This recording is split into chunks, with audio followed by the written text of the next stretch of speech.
सभी को सलाम, हैप्पी सबत। आइए हम अपनी इबादत को शुरू करने से पहले एक छोटी सी प्रार्थना करेंगे। हालेलुया, तारीफ है भगवान का, धन्यवाद करते कि आपने हमें रहते रात में संभाल के रखा, सबत का अच्छा दिन दिखाया। हम आपका धन्यवाद करते हैं। हम सबके साथ हमें शैतान के हर एक चाल से बचा के रखना और आने वाले समय में भी हम सबको संभाल के रखना, आप ही के नाम से मांगते हैं।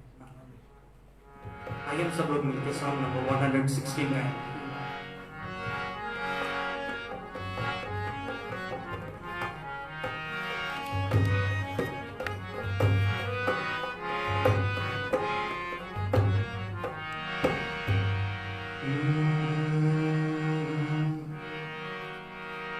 यहोवा यरी सब कुछ मुहैया करता है। यहोवा यरी सब कुछ मुहैया करता है।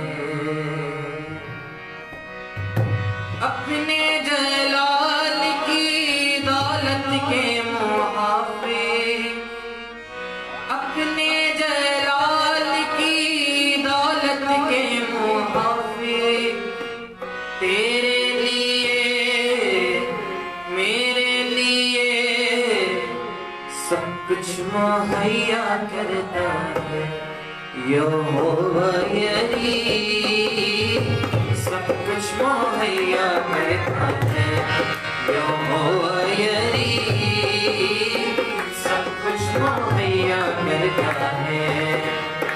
अपने जलाल की दौलत के मुहाफिज, अपने जलाल की दौलत के मुहाफिज, तेरे लिए मेरे लिए सब कुछ मुहैया करता है। यहोवा यरी सब कुछ मुहैया करता है। यहोवा यरी सब कुछ मुहैया करता है।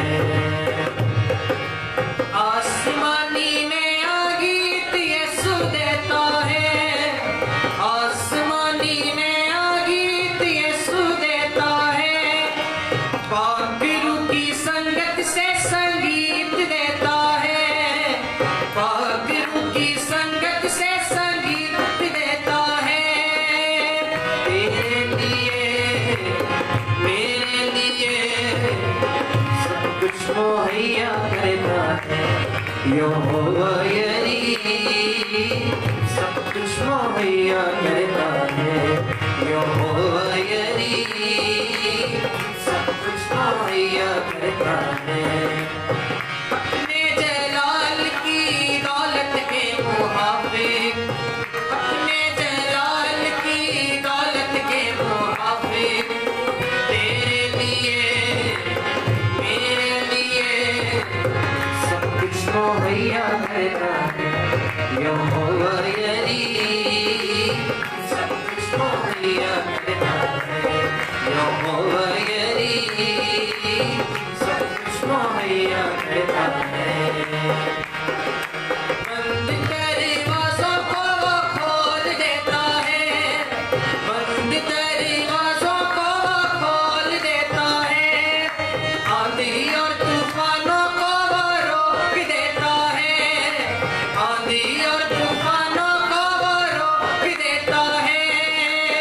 तेरे लिए मेरे लिए सब कुछ मुहैया करता है। यहोवा यरी सब कुछ मुहैया करता है। यहोवा यरी सब कुछ मुहैया करता है। यहोवा यरी सब कुछ मुहैया करता है। अपने जलाल की दौलत के मुहाफिज, अपने जलाल की दौलत के मुहाफिज, तेरे लिए मेरे लिए सब कुछ मुहैया करता है। यहोवा यरी सब कुछ मुहैया करता है। यहोवा यरी सब कुछ मुहैया करता है यहोवा यही, सब कुछ मुहैया करता है।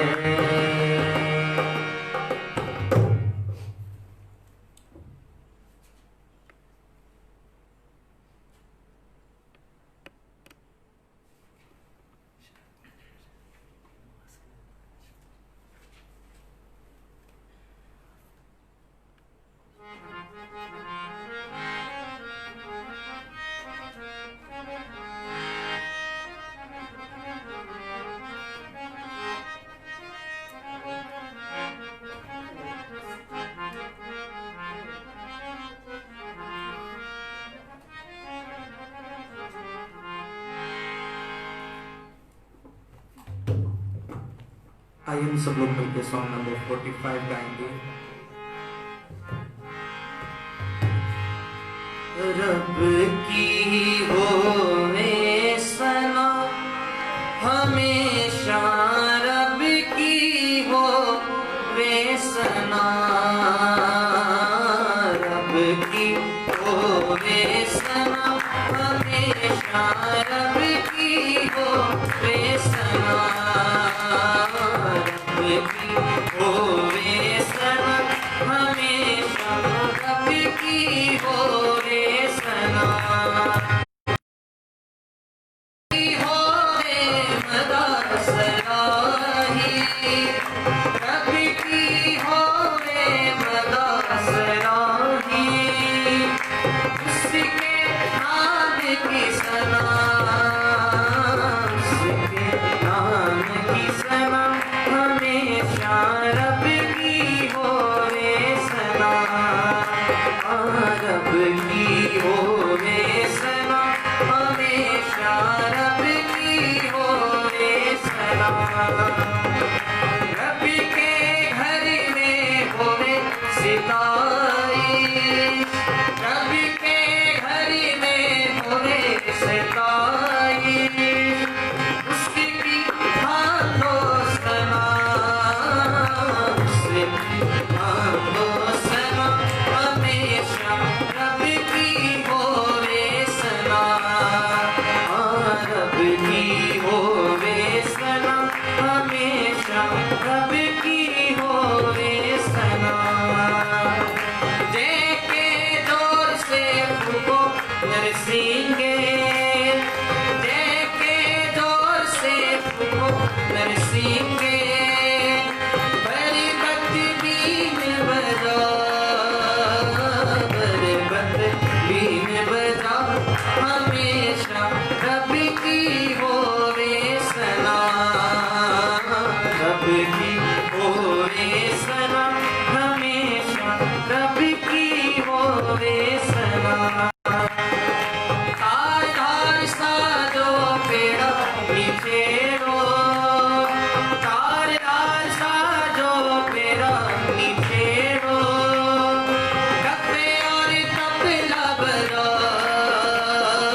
डफे और तबला बजा हमेशा, रब की होवे सना, रब की होवे सना हमेशा, रब की होवे सना, बांसुरी पर सुनो सुने सुरीली, बांसुरी पर सुनो सुने सुरीली, धन धन झांझ बजा, धन धन झांझ बजा हमेशा, रब की होवे सना, रब की होवे सना हमेशा, रब की होवे सना, कामों में है होके सका दे, कामों में है होके सका दे, उसकी कुदरत बता, उसकी कुदरत बता हमेशा, रब की होवे सना, रब की होवे सना हमेशा, रब की होवे सना, सारे मिलकर ताली बजाओ,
morning, everyone. Good morning. Happy Sabbath. Happy Sabbath.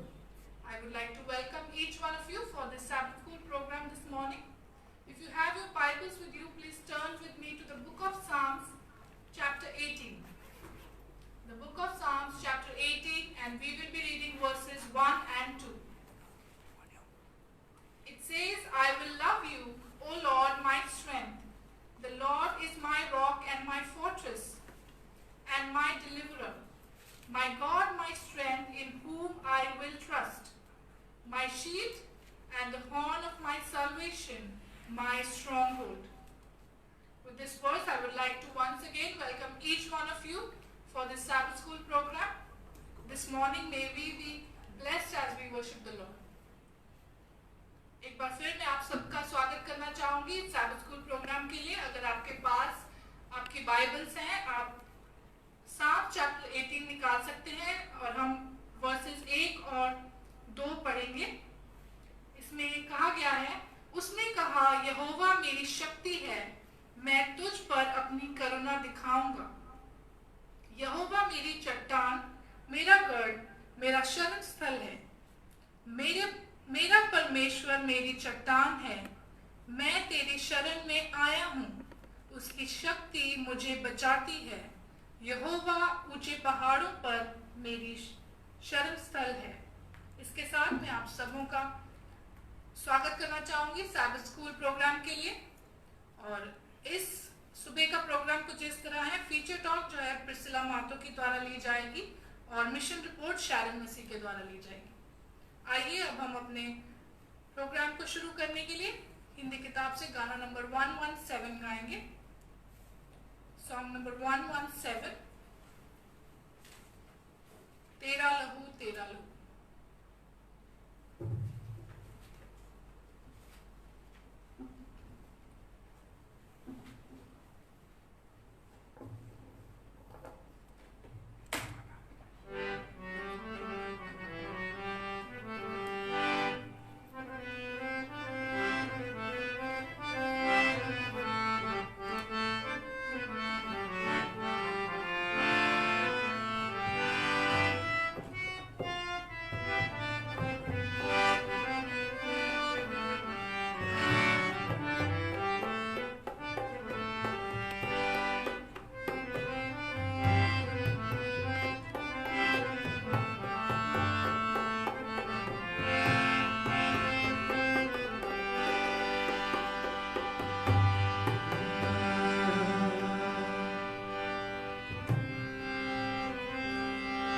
तेरा लहू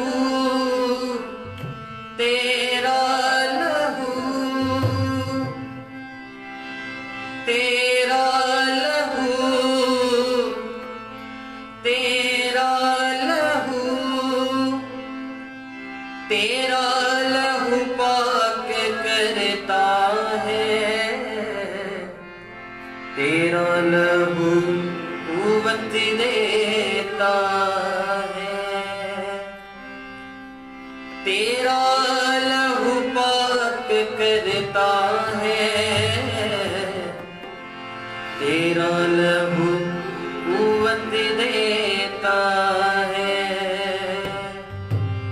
तेरा लहू तेरा लहू तेरा लहू तेरा लहू तेरा लहू पाक करता है। तेरा लहू कुव्वत देता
us, Lord. Thank you for the opportunity that we could come to thy house of prayer and worship thee and honor thee, dear Father. Dear Father, we are very grateful to you for the very blessing of life that you have given us, dear Father, for all the basic things that you provide us, Lord, with the good food, shelter, and clothing, dear Father.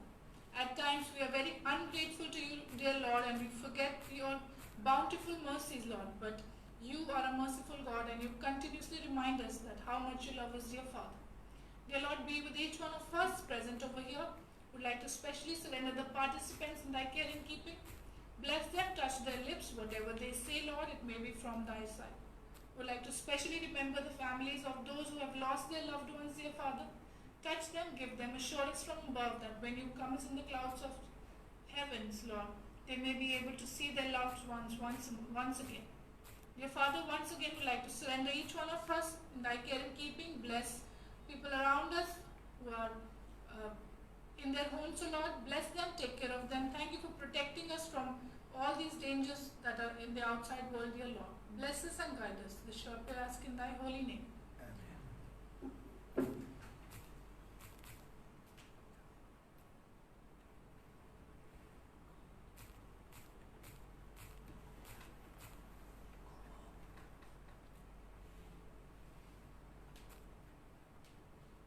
Good morning and happy Sabbath. I'm going to take the feature talk today.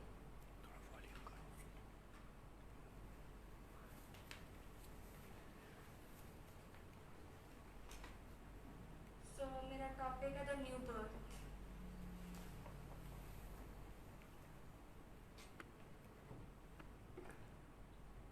Christians often speak about the importance of the new birth and being born again. Barry Kimbrough reflects on the meaning of these words.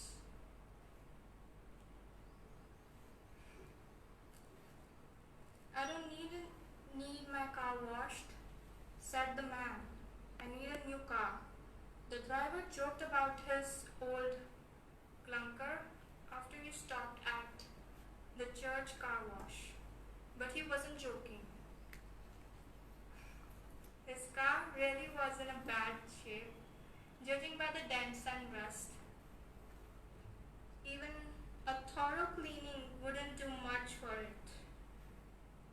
But he was more concerned about the timing his lemon had left him strained. Not long after this, I realized that his problem illustrated a deeper truth. When it comes to our inner lives, an external makeover won't do. If I want to be a more patient mom or a more loving husband, no superficial cleanup can get the job done. We need to be totally new person who have been transformed from within. The Bible calls this transformation the new birth. Jesus said that no one can see the kingdom of God unless they are born again. John chapter 3 verse 3. What does this mean? Like electricity, spiritual rebirth isn't easy to define. Grade school students learn that electricity is the flow of electrons. The everyday definition of electricity is an electromagnetic field energy sent out by batteries and generators. It's also been broadly defined as a field of science, though a perfect definition is elusive. No one has decided that electricity that doesn't exist. Its effects are clearly seen in bright light, the internet, air conditioner, and a host of other technologies and electrical appliances. The newborn is like that birth. It's an internal invisible change but has visible results. Jesus compared to the air current that cannot be seen.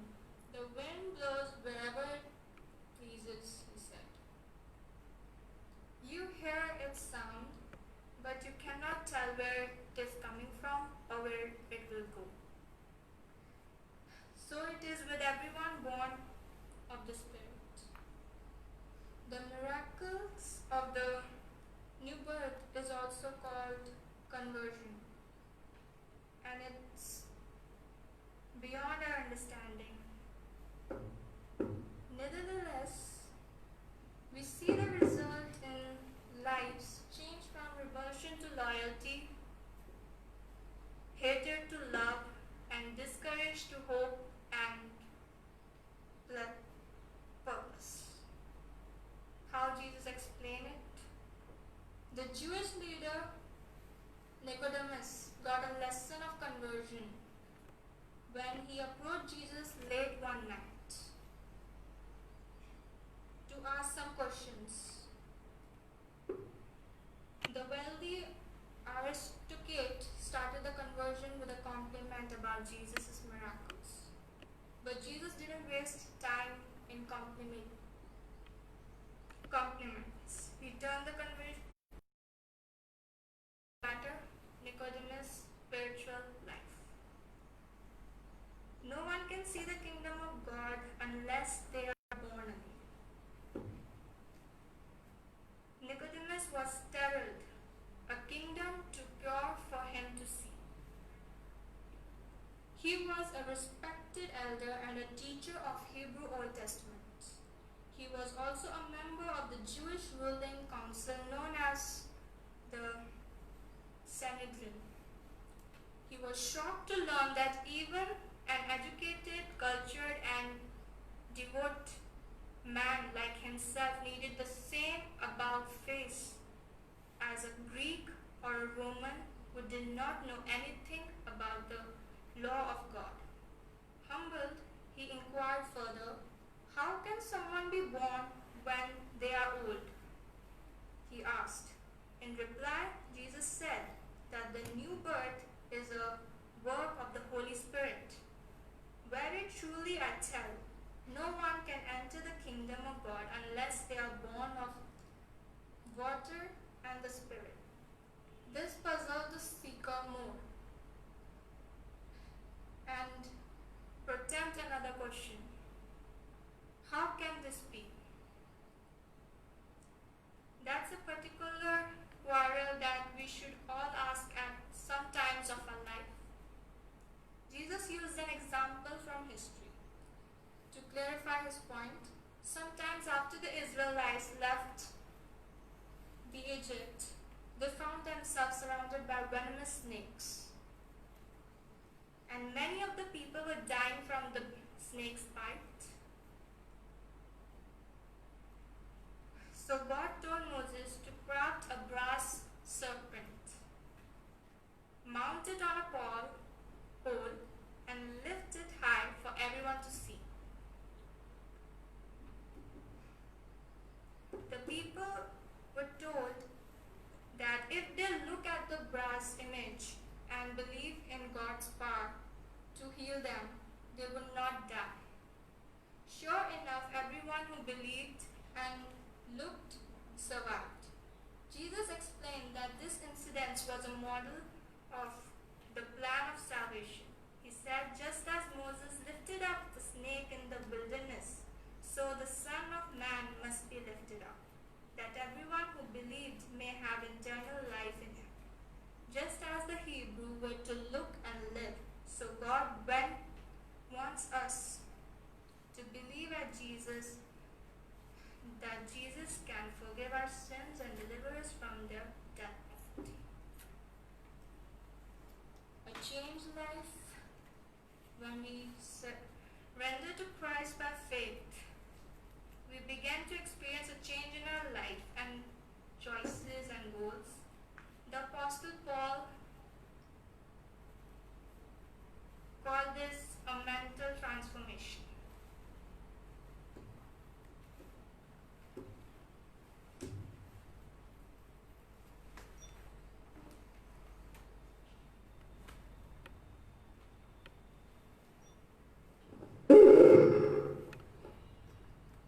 Good morning and happy Sabbath. Today mission report comes from Ted and the title is Forgiveness After Divorce. Mary left her husband when she was 30. She had biblical grounds for the divorce, but she did not say a word to anyone because she did not want to publicize private matters. Moreover, her former in-laws were respected members of the local Seventh-day Adventist church, which she still attended. Church members did not understand why Mary's marriage had ended, and they blamed her. Several bluntly told her that she had forfeited salvation by leaving her husband. Mary, who had even raised in the Adventist church, stopped worshipping on Sabbath and finally moved across the country to start a new life. But inner demons tormented her. While no one condemned her divorce in the new town, she could not forget it. She still like a failure. She wondered whether God loved her despite the divorce. Desperate for answers, she went online and typed the word God. The huge number of results overwhelmed her and she switched off the computer.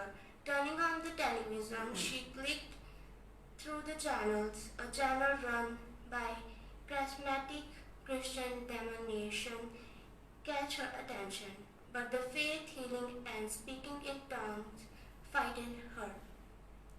She refused to watch, but she noticed a weekly program hosted by a female speaker on the channel. The woman spoke calmly and sensibly. Mary watched regularly for several weeks. One evening, the woman spoke about forgiveness. No one is able to forgive on their own, she said. You need the help of God. Those words returned in Mary's mind as she drove to work the next morning. With a start, she realized that she needed to forgive her former husband and his parents, the unkind church members, and most of all herself. She felt an irresistible desire to pray to God for help. Weeping, she tried to pray, but the tears made it impossible to drive and pray at the same time. She pulled over to the side of the road. I would like to forgive, but I'm not able to do it.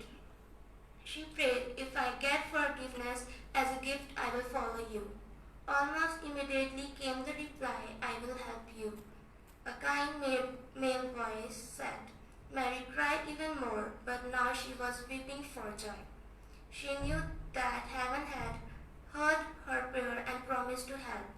Mary remained in the car at the side of the road for another 30 minutes. She had made a promise to follow God, and she was not sure how to fulfill it. I was raised in Adventist, she prayed. How should I now live? An answer came to mind, read the Bible and the writing of church confounder Ellen White. Mary returned home to wash her face and then drove to work. She arrived an hour late. After work, Mary opened her Bible and began to read. She read every spare minute. When she could not sleep at night, she got up and read some more. I read because I needed to find out who God is, Mary said in an interview. I will have such a hug hunger. In a year, she read the Bible 3 times and completed the 5 books of Ellen White's Conflict of the Ages series. Working up the courage, Mary spoke with the local Adventist pastor about her divorce. He formed a Bible study group just for Mary. He hoped that the Bible study group would help draw her back to church and God. I was so enthusiastic because I things that I had read, so she said. After evangelistic meetings, Mary began to attend Sabbath services at the church regularly. Some time later, she saw her former-in-laws. To her surprise, she felt no shame and no longer had any hard feelings toward them. They were friends. Mary also had forgiven the church members who spoke unkindly. She cannot even remember her names. I feel forgiven, she said. I am at peace. Today, Mary is an active member in her local congregation and a leader of 30 Sabbath Project in the Trans-European Division. She still reads the Bible daily, going through it at least once a year and spent about an hour every day reading Ellen White's writing. In the interview, her eyes filled with tears as she remembered the day that God helped her forgive others and herself. I received forgiveness as a gift, she said. This story has forever changed my relationship with God. Amen.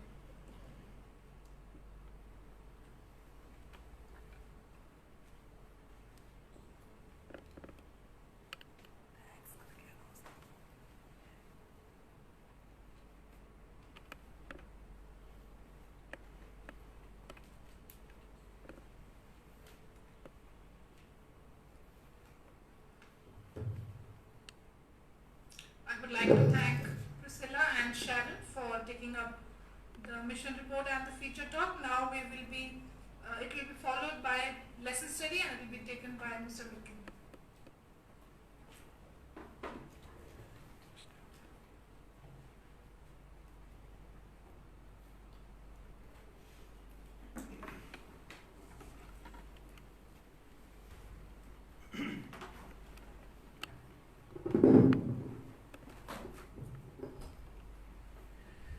सबको सबक का सलाम। परमेश्वर का धन्यवाद हो कि उन्होंने हमें अपने घर में आने का जो अवसर प्रदान किया और काफ़ी समय के बाद हम एक चर्च के रूप में ऐसे एकत्रित होकर परमेश्वर की इबादत में शामिल हुए हैं। आइए एक छोटी सी धन्यवाद की प्रार्थना करेंगे, उसके बाद हम आज की लेसन स्टडी में जाएंगे। परमपिता परमेश्वर, हम आपका धन्यवाद करते हैं खुदावंद कि आज आपने हमें एक बहुत ही खूबसूरत और पवित्र दिन दिया, जो हमारी ज़िंदगियों में आपने आशीष के लिए दिया ताकि हम आपके बच्चे कहलाए जाएं, आपकी संतान कहलाए जाएं। खुदावंद, जहाँ जितने भी मौजूद हैं प्रभु उनको एक समान आशीष दीजिए। जब हम आपके वचन को खोलते हैं तो हमें विनम्रता और अक्ल और ज्ञान दीजिए ताकि हम इसको समझ सकें, अपनी ज़िंदगी में इस्तेमाल कर सकें। प्रभु यीशु मसीह के नाम में मांगते हैं, आमीन।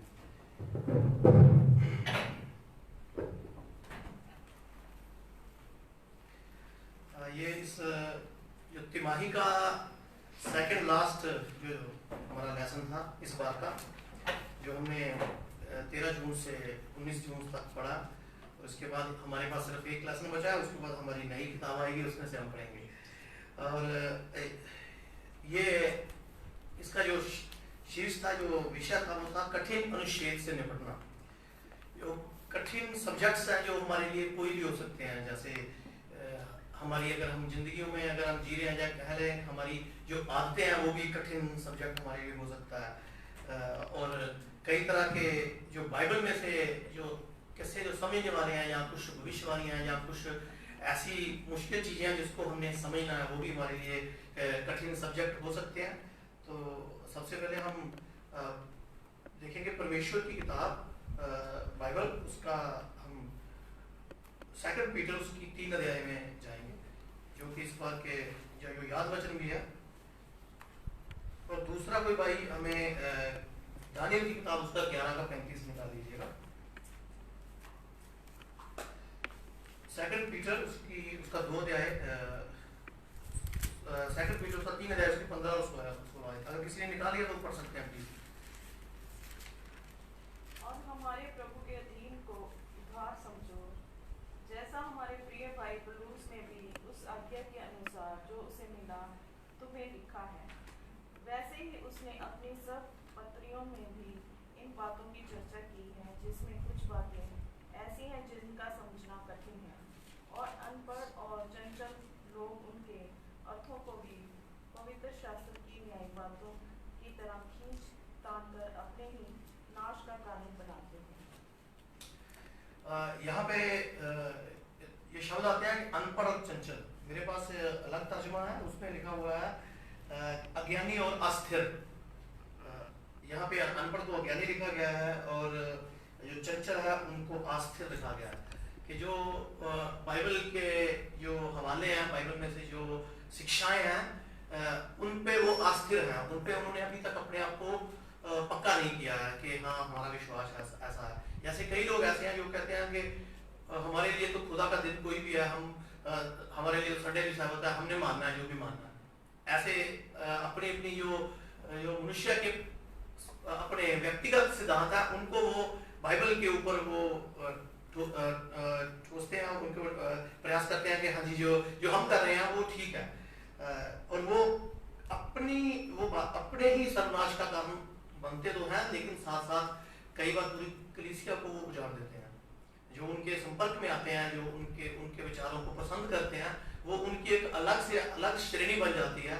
इस वजह से बाइबल में से ये लोग हैं जो इसी का नतीजा है कि आज सिर्फ प्रोटेस्टेंट चर्चेस में ही 62 अलग अलग चर्चेस बन गई हैं। अगर जो कि रजिस्टर्ड है, जो कि नॉन रजिस्टर्ड है, वो अलग होगी, जिनको पूरी तरह से प्रमाणित किया गया है जो क्रिश्चियनिटी में, वो 62 ऐसी हैं। और जो वैसे जो पर्सनल मिनिस्ट्रीज हैं, जिनका कोई बड़ी सोसाइटी नहीं है, जो जिनका आपस में, जैसे हमारी चर्च एडवेंटिस्ट चर्च है, ऐसे जिनका अपना कोई डिवीजन या अपना कोई कार्यालय नहीं है, जो पर्सनल जो मिनिस्ट्री चलाते हैं, बहुत से पास्टर्स हैं, वो अनगिनत हैं, उनको तो हम गिन भी नहीं सकते। तो ये इसी कारण है कि अपनी मर्जी से जब हम बाइबल के तथ्यों को तोड़ते हैं, मोड़ते हैं और अपने मुताबिक उसको ढालने की कोशिश करते हैं, तो हमारे सामने ये मुश्किलें आती हैं। तो सबसे पहले अगर जब भी हमने परमेश्वर के वचन को पढ़ना, तो हमें जो पतरस की जो किताब है उसका 1 अध्याय उसकी 20 को हमने हमेशा याद रखना है। जो सेकंड पतरस है उसका 1 की 20, उसमें ऐसे लिखा हुआ है कि पहले ये जान लो कि पवित्र शास्त्र की कोई भी भविष्यवाणी व्यक्तिगत विचारधारा का विषय नहीं है। कि कोई भी भविष्यवाणी है पवित्र शास्त्र की, चाहे वो ओल्ड टेस्टमेंट है चाहे न्यू टेस्टमेंट है, पूरा पवित्र शास्त्र है जो वो किसी भी व्यक्तिगत विचारधारा का विषय नहीं है। और कोई भी भविष्यवाणी मनुष्य की इच्छा से कभी नहीं हुई, परंतु लोग पवित्र आत्मा की प्रेरणा द्वारा परमेश्वर की ओर से बोलते थे। इसलिए सबसे पहले जब हम बाइबल खोलते हैं, तो बाइबल के लिए हमें सबसे पहले इस बात पे ये मनन करना है कि परमेश्वर का जो वचन है वो परमेश्वर की तरफ से है, इंसान की पर्सनल जो थॉट्स हैं वो नहीं है। और ये जितनी भी भविष्यवाणी हुई है वो परमेश्वर की इच्छा से हुई है, ना कि मनुष्य की इच्छा से। तो ये बातें हमें हमेशा याद रख के चलना है। और अगर इसी पतरस में ही अगर हम शुरू में देखें, जब पतरस की किताब 2 पतरस शुरू होता है, 1 चैप्टर में लिखा हुआ है, शिमोन पतरस की ओर से जो यीशु मसीह का दास और प्रेरित है, 1:2, और उसमें लिखा हुआ है 1:1, उन लोगों के नाम जिनको हमारे परमेश्वर उद्धारकर्ता मसीह की धार्मिकता द्वारा हमारे ही समान बहुमूल्य विश्वास प्राप्त हुआ है। परमेश्वर और हमारे प्रभु यीशु मसीह के पूर्ण ज्ञान के द्वारा तुम अनुग्रह और शांति बहुतायत से पाते रहो। कि जब हम परमेश्वर के ज्ञान और प्रभु यीशु मसीह के अनुग्रह के अंदर जब हम आशीष पाते हैं, तो फिर हमारे अंदर जो भेदभाव है या फिर अलग अलग विचारधारा वो एक समान हो जाती है। क्योंकि फिर हम बाइबल को जब हम पढ़ते हैं, ज्ञान के लिए पढ़ते हैं, तो वो तर्क वितर्क का कारण बन जाता है। जब बाइबल को हम परमेश्वर से आशीष देने के लिए, अनुग्रह के लिए सीखते हैं, पढ़ते हैं, तो फिर हमारे लिए वो आशीष होती है। फिर हम एक साथ एक चट्टान के सामने आ जाते हैं। ये इस बात का जो ये विषय है बहुत ही अच्छा है हमारे लोगों के लिए, हमारे सभी दोस्तों के लिए।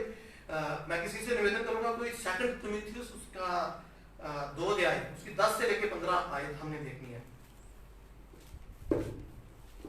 और जब भी पहले पढ़ने जाए, यदि निर्दोष निकले तो सेवा का काम करे। इसी प्रकार से स्त्रियों को भी गंभीर होना चाहिए, दोष लगाने वाली ना हो और सुचेत, सब बातों में विश्वास योग्य हो, सेवक एक ही पत्नी के पति हो और बाल बच्चों और अपने घर का अच्छा प्रबंध करना जानती हो। क्योंकि जो सेवा का काम अच्छी तरह से कर सकते हैं। 2 तीमुथियुस 10 की 15, 2 अध्याय उसके 10 की 15। इस कारण मैं चुने हुए लोगों के लिए सब कुछ सहता हूँ कि वे भी उस उद्धार को जो मसीह यीशु में है अनंत महिमा के साथ पाएं। ये बात सच है कि यदि हम उसके साथ मर गए तो उसके साथ जिएंगे भी। यदि हम धीरज से सहते रहेंगे तो उसके साथ राज्य भी करेंगे। यदि हम उसका इनकार करेंगे तो वह भी हमारा इनकार करेगा। यदि हम अविश्वासी भी हों तो भी वह विश्वास योग्य बना रहता है, विश्वास योग्य बना रहता है, क्योंकि वह आप अपना इनकार नहीं कर सकता। इन बातों की सुधि उन्हें दिला और प्रभु के सामने चिता दे कि शब्दों पर तर्क वितर्क ना किया करें, जिनसे कुछ लाभ नहीं होता, वरन सुनने वाले बिगड़ जाते हैं। अपने आप को परमेश्वर का ग्रहण योग्य और ऐसा काम करने वाला ठहराने का प्रयत्न कर, जो लज्जित होने ना पाए और जो सत्य के वचन को ठीक रीति से काम में लाना जानता हो। आमीन। सत्य के वचन को ठीक से काम में लाना, यानी कि जो हम वचन पढ़ते हैं उसको अपनी जिंदगी के ऊपर लागू करते हुए लोगों के सामने पेश करना, ताकि सिर्फ हमें देख के भी लोग सीख सके। क्योंकि सुनने के कारण जो हम तर्क करेंगे तो जो नए लोग हैं वो सुनने के कारण बिगड़ जाएंगे, क्योंकि वो ये समझ सकते हैं यार इनकी आपस में ही एक राय नहीं है, एक मत नहीं है। तो बाइबल के ऊपर जब हम अपने ज्ञान को बढ़ा करने की कोशिश में दूसरे के ज्ञान को नीचा दिखाने की कोशिश करते हैं एक विश्वासी होकर भी, तो उस वक्त जो बाहर के लोग जो आते हैं, जो नए विश्वासी होते हैं, वो उखड़ सकते हैं, वो हमसे दूर जा सकते हैं। ये चीजें हमें सीखने को मिलती हैं। और धीरज, इसमें हमें धीरज की बात करी गई है कि धीरज से सहे तो उसके साथ राज्य भी करेंगे। और जैसे हमने पहला जो याद वचन है उसमें लिखा है कि प्रभु के धीरज को उदार समझो। अगर परमेश्वर धीरज रखता है, परमेश्वर कब से धीरज कर रहा है? आदम और हवा के पाप करने के बाद से लेके अब तक वो धीरज कर रहा है। क्योंकि अगर वो धीरज छोड़ दे तो वहीं पे आदम और हवा को नाश करके वो नए सिरे से नई सृष्टि फिर से बना सकता था। ऐसा समर्थी है वो परमेश्वर। और भी ऐसी सृष्टि है, और भी ऐसी धरती आकाश होंगे जो उन्होंने बना रखे हैं, जिसके बारे में अभी हमें ज्ञान नहीं है, अभी हमें मालूम नहीं है, तो हम उसको जान नहीं सकते हैं। ये परमेश्वर को जितना हम जानेंगे उतना हमें कम लगेगा। अगर हम बाइबल को देखते हैं, जितना हम उसको, और जो मुझे आज से 10 साल पहले पता था या 5 साल पहले या 1 महीना पहले पता था, वो आज ज्यादा पता होने के बावजूद भी कम लगता है, क्योंकि हम परमेश्वर को लगातार सारी उम्र सीखते रहते हैं। वैसे भी जिंदगी में जो इंसान है वो सारी उम्र सीखता रहता है। इस तरह से अगर हम जो दुनियावी शिक्षा हम कंप्लीट नहीं कर सकते दुनिया में कोई भी, तो हम परमेश्वर की ये दिव्या शक्ति है, जो दिव्या शिक्षा है, इसको हम कैसे कंप्लीट कर सकते हैं? तो जब हम इस एक प्रार्थना लेके, जब हम बाइबल खोलें तो प्रार्थना लेके और समझ के लिए, अनुग्रह प्राप्त करने के लिए, आशीष प्राप्त करने के लिए बाइबल खोले, ताकि हमें सच्चाई का पता चल सके। क्योंकि धीरज से उधार, क्या हमारे प्रभु के धीरज को उधार समझो कि वो रुका हुआ है, वो उसने धीरज रखा हुआ है, तो हमें उधार मिल सकता है। क्योंकि अगर आज ही वो आ जाता है तो क्या, अगर वो अपना धीरज आज खत्म कर दे तो क्या हमें उधार मिल पाएगा? क्योंकि अभी तो हम शायद अपनी आंखों में से बाहर नहीं निकले होंगे। तो इसलिए उसके धीरज को उधार समझो और वो धीरज हम भी करना सीखें। वैसे जो हमारी बाइबल के पास, हमारी कलीसिया जो एडवेंटिस्ट बगिया कलीसिया, इनके पास बहुत ज्यादा भविष्यवाणियों को खोलने की जो शक्ति दी गई है, भविष्यवाणी की आत्मा हमारी चर्च को दी गई है। हमारी चर्च के पास जो डॉक्ट्रिन है, जो हम डैनियल को सारा खुलासा कर सकते हैं, प्रकाश वाक्य को हम लोगों को समझा सकते हैं। लेकिन जो बेसिक कुछ शिक्षाएं हैं जिनके ऊपर बहुत ज़्यादा जरूरत है हमें, अपने नए लोगों को जो अभी कम समझदार हैं, जब बाइबल में नए हैं या फिर बाहर से आए हैं, अविश्वासी हैं, या हमारी चर्च में नए बदल के आए हैं, तो उनको अगर ये हम जो जरूरी सिद्धांत है, जैसे कि ये जो आज जिसके बारे में हम बात कर रहे हैं, ये अगर उनको शुरू से समझाएंगे तो वो धीरे धीरे फिर वो अगली जो बहुत ही मुश्किल आयतें हैं वो उनको समझ पाएंगे।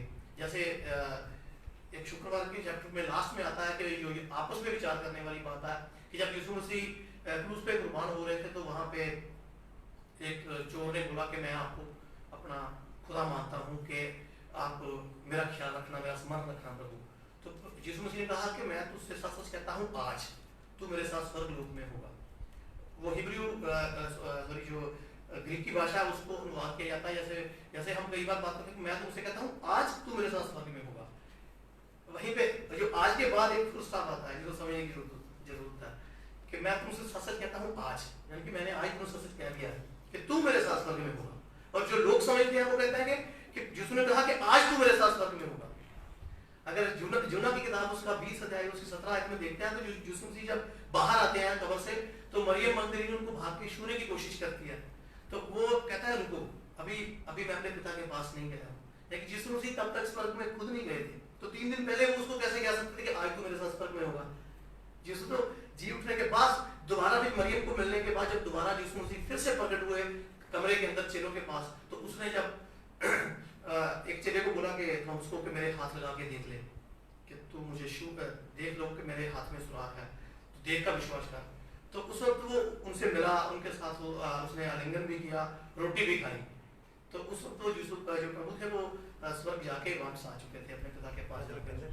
जिसमें जैसे आपने बताया अभी कह रहे कि परमेश्वर खुद ले गए थे, वो सिर्फ एक वादा था परमेश्वर का अपने लोगों के साथ कि आज तू मेरे साथ, वादा था।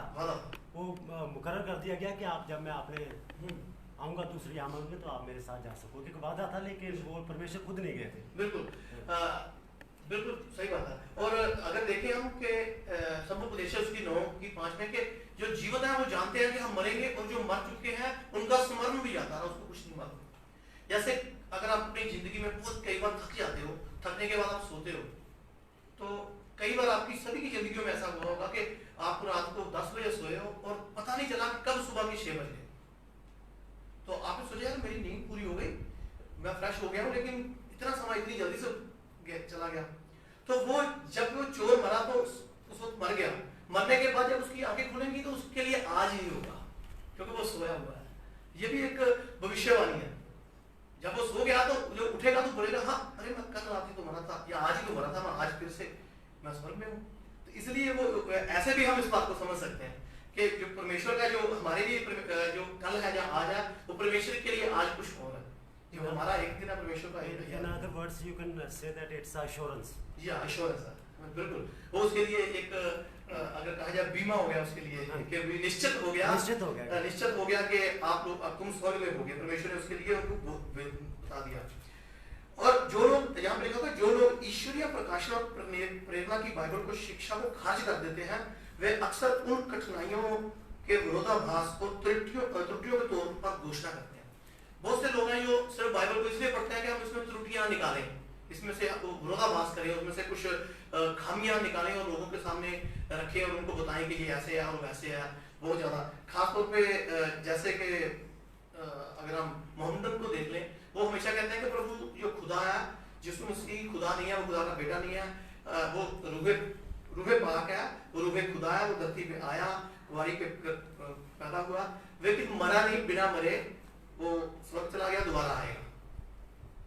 क्योंकि यहाँ पे और वो बात बताते हैं कि पुत्र नहीं है, वो ऐसे बाइबल को खोलते हैं, वो जो उनको लगता है, जो चाहते हैं कि बताना वो बताते हैं, पूरी बाइबल को नहीं जानते हैं, वो पढ़ते नहीं है। और एक तरफ उनका जो कुरान वो कहता है कि बिना इंजील के को कबूल किए कोई भी बंदा खुदा की दरबार में नहीं जाएगा। तो इंजील जो प्रभु यीशु मसीह के जरिए से हमें मिली है, तो इसलिए वो अपनी ही बातों से अपने विनाश के साथ साथ अपनी सारी की सारी कौम के विनाश का कारण बन रहे हैं। क्योंकि इस धरती के ऊपर और इस आकाश के नीचे ऐसा कोई नाम नहीं दिया गया जिसके द्वारा हम उद्धार पा सकें, वो अकेला यीशु मसीह है। और इसमें हम कठिनाई और सावधानी पूर्वक हमें निपटने के लिए कहा गया है। अगर हमारे पास यहाँ पे 3 आयतें हैं जिनको हम पढ़ेंगे, तीन अलग मेरे भाई बहन कोई भी निकाल सकते हैं।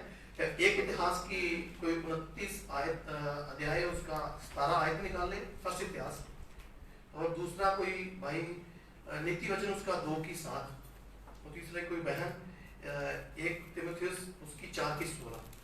तो अलग अलग आप उसको अगर हम अलग पढ़ देंगे तो जल्दी हो जाएंगे हमारे लिए। और इसमें लिखा हुआ कि परमेश्वर ईमानदारी और निष्ठा से प्रसन्न होता है। और हम जब बाइबल को जो की कठिनाई को जब हम निपटेंगे तो ये सावधान रहना कि हमें संदर्भ से बाहर जो जानकारी है वो पेश ना करें, बाइबल के बाहर से जानकारी लेके हम इसको पेश ना करें। और हे मेरे परमेश्वर, मैं जानता हूँ कि तू मन को जानता है और सिधाई से प्रसन्न रहता है। मैंने तो ये सब कुछ मन की सिधाई से और अपनी इच्छा से दिया है, और अब मैंने आनंद से देखा है कि तेरी प्रजा के लोग जो यहाँ उपस्थित हैं वे अपनी इच्छा से तेरे लिए भेंट देते हैं। ये आपने कौन सा पढ़ा इतिहास? पहला इतिहास 29:17 जी ठीक है। और नीति वचन 2:7 किसने बोला होगा? वह सीधे लोगों के लिए खरी बुद्धि रख छोड़ता है, जो खराई से चलते हैं उनके लिए वह ढाल ठहरता है। आमीन। और फर्स्ट तीमुथियुस उसकी 4:16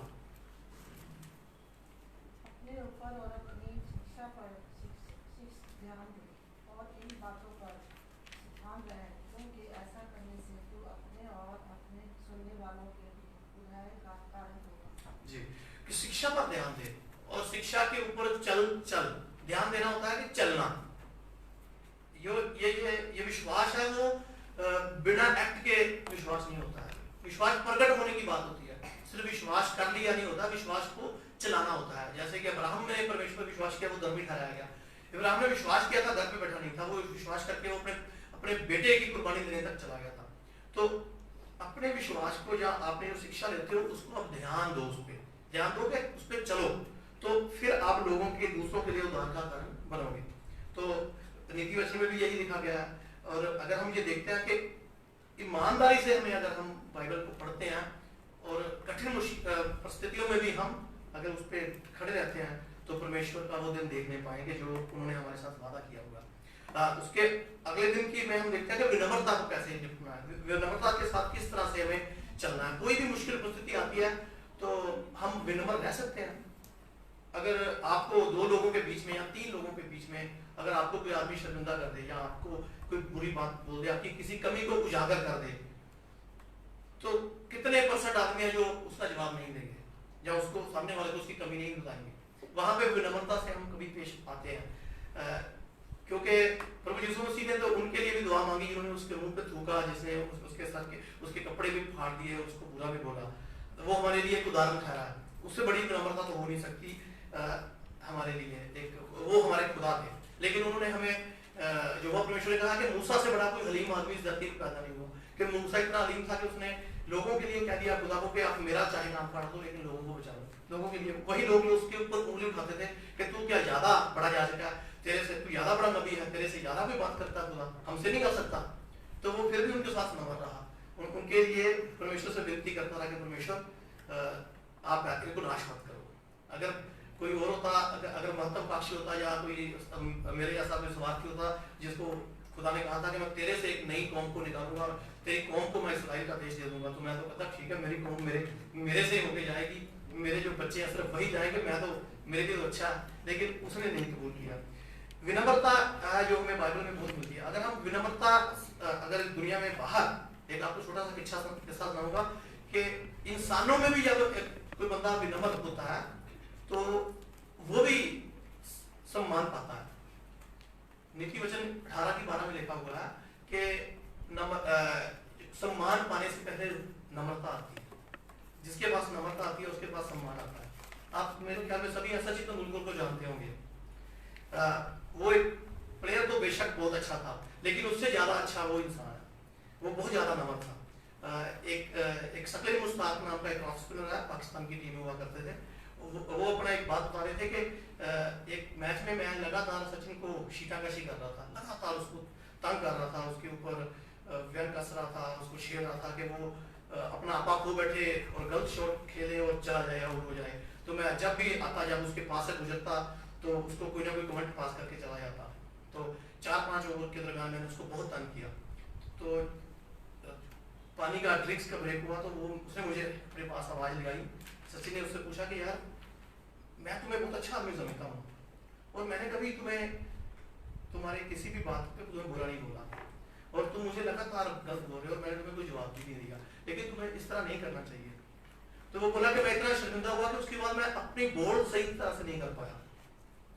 तो उसके बाद जब बात हुई उनके अपने ड्रेसिंग रूम में, तो उन्होंने ये क्या रखा था कि आप किसी को भी व्यंग करो, किसी को भी कमेंट पास करो, किसी को भी आप तंग करो, लेकिन सचिन तेंदुलकर से आपने कोई शीटाकशी नहीं करनी है।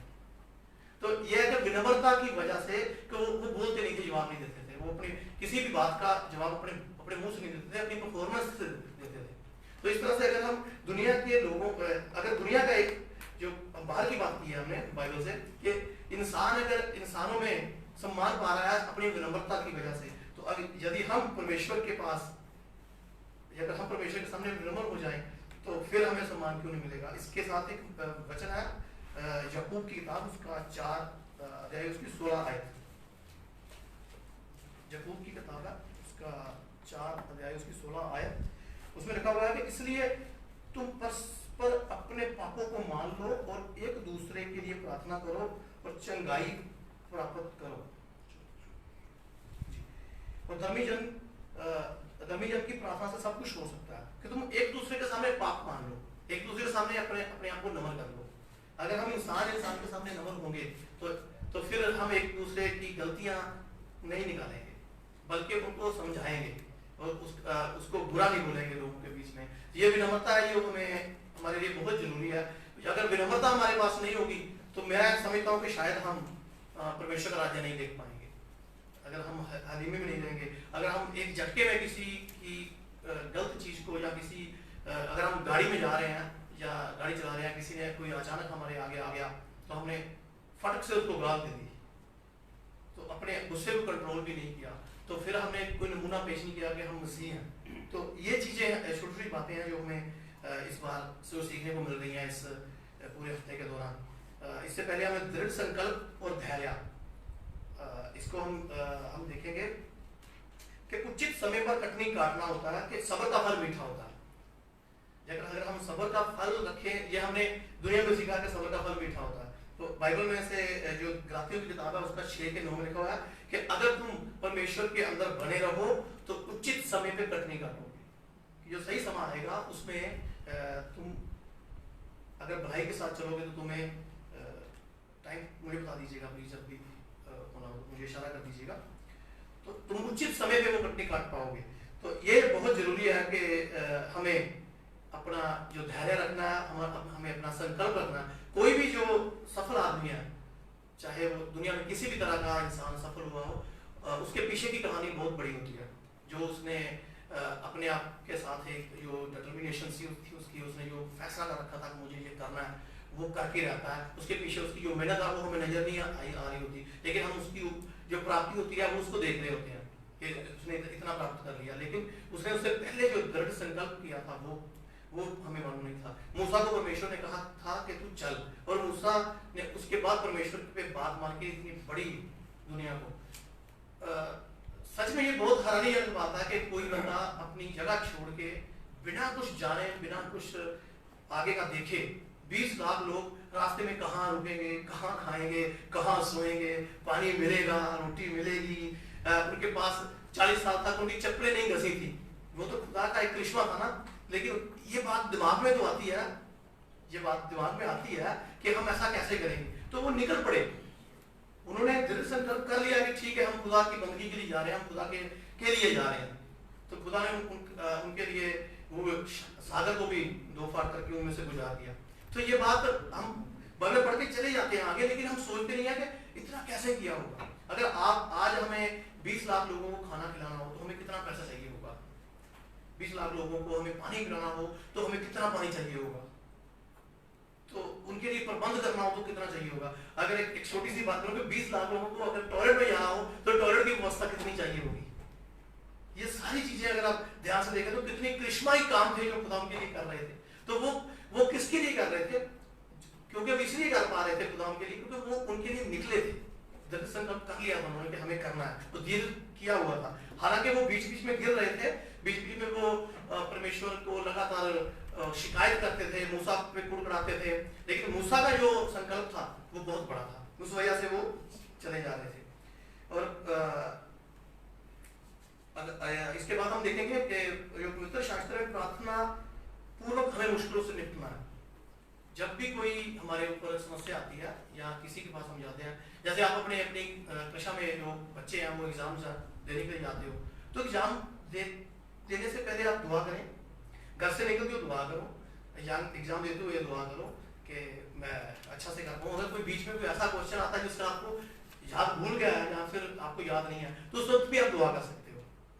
तो दुआ के साथ हम इस मुश्किलों से निपट सकते हैं। जैसे पिछली बार भी मैंने बताया था कि नहम्याह जब राजा दारा के सामने पेश हुआ तो उसने दोबारा जो फिर से जो दूसरी बार मंत्र बनाने की जो आज्ञा लेनी थी, तो वो मन में प्रार्थना कर रहा था आज्ञा लेने से पहले परमेश्वर अपने राजा के सामने जाते वक्त तो मन में उसने छोटी सी प्रार्थना की। इसलिए जो छोटी छोटी प्रार्थनाएं होती हैं उनका बहुत बड़ा जो हमें सलाह मिलता है।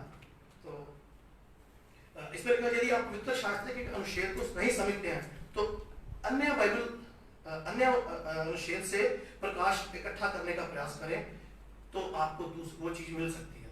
कई बार हम एक चीज़ को समझ नहीं पाते हैं तो हमें उसके लिए दूसरी चीज़ को पढ़ने की आवश्यकता होती है। बाइबल को समझने के लिए बाइबल की ही आवश्यकता है। अगर दूसरी भाषा में हम कह रहे तो बाइबल को अगर हमने समझा तो बाइबल के बाहर कोई ऐसी सपोर्टिंग डॉक्यूमेंट्स नहीं मिलेंगे जो आपको बाइबल को समझाने में आपके लिए प्रेरित हो, आपको प्रेरित करें, प्रेरणा दें। बाइबल ही आपको जहाँ पे आपका क्वेश्चन आता है तो आगे आगे वो उसको सही करना, आगे आगे उस बाइबल को पढ़ने के साथ साथ वो सही हो जाता है। ये मेरी जिंदगी का पर्सनल एक्सपीरियंस है कि जब मैंने बाइबल पढ़ना शुरू किया था शुरू में तो मैं क्रिटिसाइज करने के लिए पढ़ना शुरू किया था कि मैं जहाँ से निकालूंगा, मैं गलतियाँ लिखे जा रहा था और टेस्टमेंट से लेके न्यू टेस्टमेंट मैंने 2 महीने में पूरा कंप्लीट कर दिया था, तो शुरू से लेके आखिर तक तो मैं गलतियाँ लिख रहा था। लेकिन जैसे जो लिखी हुई गलतियाँ थी उनमें से 90% के जवाब मुझे बाइबल पढ़ते पढ़ते आखिर तक आते मिल गए। जो 10% रह गए थे वो मुझे बपतिस्मा लेने के वक्त मिल गए। तो यह है कि जब हम परमेश्वर को अपने मन से अपने आप को दीन करके और विनम्र करके हम जब चाहते हैं तो हमें परमेश्वर जरूर इतनी तौफीक देता है कि हम उसको समझ सकें। यहाँ पे लिखा हुआ है कि जो लोग विसंगतियों को खोजने के लिए पवित्र शास्त्र को देखते हैं उनके पास अध्यात्मक अंतर्दृष्टि है। जो सिर्फ अपनी सिर्फ गलतियों को निकालने के लिए बाइबल को खोलते हैं वो उनके पास जो आध्यात्मिक स्पिरिचुअल जो वो ब्लाइंड है। और इस विकृत दृष्टि के साथ वे संदेह और अविश्वास के कई कारण देखेंगे जो वास्तव में बहुत सरल है। यीशु मसीह को मानना बहुत सरल है, परमेश्वर को मानना बहुत सरल है, लेकिन उसको हम मुश्किल बना देते हैं। तो मैं आपसे जो जितने भी हमारी यहाँ कलीसिया बैठी हुई है, अगर कोई अपना कोई बात शेयर करना चाहता है तो वो बेशक कर सकते हैं कि आप किस तरह समझते हो कि इस बात का जो आपने एक सप्ताह का जो पाठ है उसमें से आपने क्या महसूस किया। मैं जो हमारे साथ कलीसिया में देर से जुड़े हैं और जो लोग फेसबुक से हमारे देर से हमारे साथ जुड़े हैं, मैं उनको आपकी तरफ से यही आज का संदेश देना चाहता हूँ। सब स्कूल के ज़रिए से कुछ चंद बातें जो हमने बहुत मूल बातें हैं और बहुत साधारण बातें हैं जो हमने सीखी हैं कि कठिनाई के समय हम उन चीज़ों को कैसे निपटें जिसमें हमें समझ नहीं आती। कई बार हम बाइबल को समझ नहीं आती तो हमारा ना समझ से हमारा विश्वास भी गड़बड़ा सकता है, हिल सकता है। तो उस विश्वास में बने रहने के लिए वो कहता है कि चंद बातों का आपको ध्यान रखना होगा और वो आपने बड़ी खूबसूरती के साथ लखविंदर जी ने हमें बताई हैं। पर मैं आपको एक बार सिर्फ इसको बंद करने से पहले आपकी तरफ से दोहराना चाहता हूँ। उन्होंने यही लिखा, अगर सोमवार के लेसन में जाएंगे तो बहुत खूबसूरती के साथ उन्होंने इस चीज़ को बयान किया। उसने कहा कठिनाई से ईमानदारी, पहली बात ईमानदारी और सावधानी पूर्वक, तो ये याद रखने की ज़रूरत है। तो आप कठिनाई के समय ताकि आपका विश्वास ना डोले, है ना, पंजाबी जो कहते ना बढ़िया है ना, डोले है ना, तो डोल ना जाइए, है ना, जरा हिंदी का वर्ड नहीं मैंने मिलता रेली, तो डोले है ना। और पहली बात ईमानदारी, सावधानी, और तीसरी बात है ये नम्रता पूर्वक, बेनती सहित, रिक्वेस्टफुली, है ना, रिक्वेस्टफुली उसको खुदा से मांगे। जो हमारे आलम है विनती पूर्वक उनसे रिक्वेस्ट करें और समझने की कोशिश करें खुदा को, है ना। साधारण बात है कि खुदा है तो है, बस सीधा सिंपल फेथ तो वही है। फिर है दृढ़ संकल्प, स्ट्रॉन्ग डिसीजन, एक दृढ़ संकल्प कर लेना, और धैर्य, पेशेंस, है ना, सबसे बड़ी बात है पेशेंस नहीं होती कई बार हम चीज़ को बहुत, और आप भी इस बात को मानते हैं ना। तो ये कुछ बातें हैं ना, मूल बातें हैं जिनसे हमें खुदा के वचन को, कठिन तो है कहता है, लेकिन वचन में ये भी कहता है कुछ बातें ऐसी हैं जो हमारे लिए हैं, कुछ बातें ऐसी हैं जो सिर्फ परमेश्वर अपने तक सीमित रखता है, ताकि वो हमारे अच्छे के लिए हैं, कि वो हमें नहीं बताई जाती, ताकि हम उनको जानने से हम अपने ईमान से ना डोल जाएं, ठीक है ना। तो परमेश्वर कुछ बातों को अपने तक रखता है, जो अपने तक रखता है उसे हमें वो संभाले रहता है, उसमें हमें ईमानदारी, विश्वास, धीरज, विनम्रतापूर्वक बने रहने की जरूरत है। और यहाँ पे एक इसमें छोटा सा उल्लेख दिया गया, advent review and seventh Herald नाम की एक किताब है, उसमें से लिखा हुआ है कि हमें अपने दिलों को नम्र करने की जरूरत है और ईमानदारी और श्रद्धा के साथ जीवन के वचन की खोज करना है, केवल उस मन के लिए जो विनम्र और स्थिर है। तो बाद में प्रकाश दिख सकता है। यही मैं पढ़ना मांग रहा था। ये 3 चीजें हैं जो आज के लिए बहुत जरूरी है। एक तो नम्र होना, ईमानदार होना और श्रद्धा के साथ जीवन कैसे बिताना। ये सबसे बड़ा सवाल आज हमारी कौम के लिए है। अगर हम इन तीनों में अगर सक्सेस हो आते हैं तो हम अपने आप को क्रिश्चियन कह सकते हैं। अगर नहीं तो फिर हमारे अंदर बहुत सारी कमियां हैं जिससे हम अपने आप को ये नहीं कह सकते कि हम क्रिश्चियन हैं। अगर ये 3 चीजें, नम्रता और ईमानदारी और श्रद्धा के साथ जीवन जो प्रभु यीशु में हमें बिताना है, क्योंकि प्रभु यीशु मसीह ने भी सूली तक जितनी भी कहना चाहिए बेइज्जती सही चाहते थे, वो एक शब्द में सबको भस्म कर सकते थे, लेकिन अपनी ताकत का इस्तेमाल नहीं करा। उन्होंने ये सिखाया कि इंसान किस तरीके से धैर्य रख सकता है, धैर्य रखकर हमेशा की जिंदगी प्राप्त कर सकता है। अगर यीशु मसीह आज हमें धैर्य नहीं सिखाते तो हमेशा की जिंदगी में हम प्रवेश नहीं कर सकते। दूसरी बात मैं ये कहना चाहता हूँ, आपके बहुत अच्छी आपने लेसन स्टडी जो इस सप्ताह से लगातार हम सीख रहे हैं मिस्टर यतीश लाल के द्वारा, आपके द्वारा। दूसरी बात ये है कि जब आपने एक बात कही कि कई बार हम जाते हैं गाड़ी में, कोई आगे सामने आ जाता तो हमें एकदम को गाली दे देते हैं। जब तक हमारा स्वभाव परमेश्वर जैसा नहीं होगा तब तक ये बातें हमारे लिए, तब तक हम रिटेलिएट करते रहेंगे। सबसे बड़ी बात है कि जब हमारा स्वभाव जो है, नाम रखने से अगर मैं मसीह नाम रख लेता हूँ कि आर्थर मसीह है तो मैं मसीह नहीं बन जाऊँगा, मुझे उस जैसा स्वभाव मेरे में होना चाहिए। एक बात जो मैं कहना चाहता हूँ, आप उसमें से मेरे का आपको थोड़ा छूट गया, उसमें आपने कहा था कि दानियल उसका 11 बाब और उसकी 35 आयत उसमें लिखा है बहुत सारी बातें जो है। मेन बात मैं सोचता हूँ कि ये ज़रूर होनी चाहिए थी। और उसमें लिखा, और सिखाने वालों में से कितने गिरेंगे और इसलिए गिरने पाएंगे कि जांचे जाएं और निर्मल और उजले किए जाएं। यह दशा अंत के समय तक बनी रहेगी, क्योंकि इन सब बातों का अंत नियत समय में होने वाला है। परमेश्वर आपको बहुत सारी आशीषों बरकत दे। यहाँ पे जो मैंने अभी आपने जो कहा उसके अलावा जो भी पढ़ा है, जो अभी हमारे जतीश सर भी बोल रहे थे कि उसके बाद लास्ट लाइन है कि प्रकाश दिख सकता है। उसके बाद अगर हम केवल मन के लिए विनम्र और स्थिर हैं तो प्रकाश दिखेगा। पौलुस कहता तुम जीते जागते खत हो जिन्हें लोग पढ़ते हैं। बिल्कुल। और पौलुस की अगर हम बात करें तो पौलुस दृढ़ संकल्पी था। वो हमेशा वो चाहे वो मसीह बनने से पहले भी पूरे विश्वास में था, और उसका विश्वास था कि ये जो मसीह लोग हैं हमारे जो यहूदी जो मानते हैं, जो हमारे पवित्र शास्त्र को खराब कर रहे हैं, तो उनको मारने के लिए वो संकल्प था उसके पास। वो पूरी तरह से पूरी प्रतिबद्ध था वो कि मैं ये बंदे गलत है, क्योंकि उसका जो स्वभाव था, जो सोच थी, वो स्टीक थी। तो जितनी उसको नॉलेज मिली थी उसके मुताबिक वो बिल्कुल अडिग था। लेकिन जब उसको यीशु मसीह का जब उसके ऊपर प्रकाश हुआ तो फिर वो उसके लिए अडिग हो गया, तो फिर उसके साथ खड़ा हो गया। और जो पतरस थे वो देख रहे थे कि हम मंदिर में जाएंगे, वो बोला मंदिर तो खत्म हो गया, मंदिर की व्यवस्था खत्म होगी, जो पर्दा फट गया, अब तो हमारा मेमना जो प्रभु यीशु मसीह हमारे नाम हो गया, अब तो हम उसके लिए जहां अंदर कैसे बैठे रहे, आप यरूशलेम में कैसे रुक रहे हो, जाओ। उसके अंदर एक आग लग गई कि चलो जाओ हम लोगों को बताएं। वो जितना वो पहले संकल्पी था उतना संकल्पी बाद में भी हो गया।